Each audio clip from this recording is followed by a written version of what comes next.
I want Americans to wake up. I want Americans to not have to fear about where their next meal is coming from or potentially taking on medical bankruptcy, which is an insane concept to begin with. So the notion of the American dream is completely lost. A lot of people feel entirely hopeless. So what are the struggles that some young generations in the United States are experiencing? I think many people in China would want to understand. Affordability, lack of hope in general. Everything is very costly. Wages are relatively stagnant. There's no good jobs.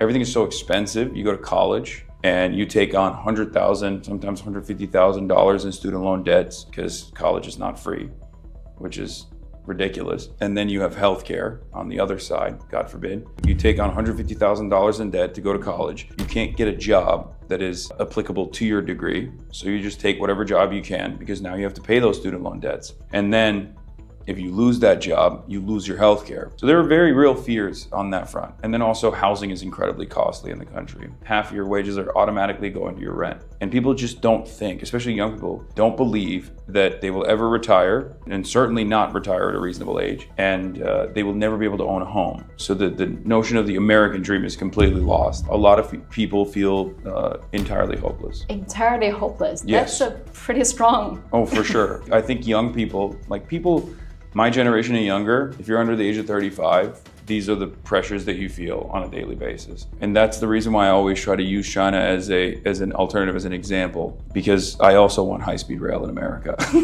I want Americans to not have to fear about where their next meal is coming from or potentially taking on medical bankruptcy, which is an insane concept to begin with and doesn't even exist in other OECD nations anyway. What I'm saying is I want Americans to wake up. And I think China is a decent example to showcase.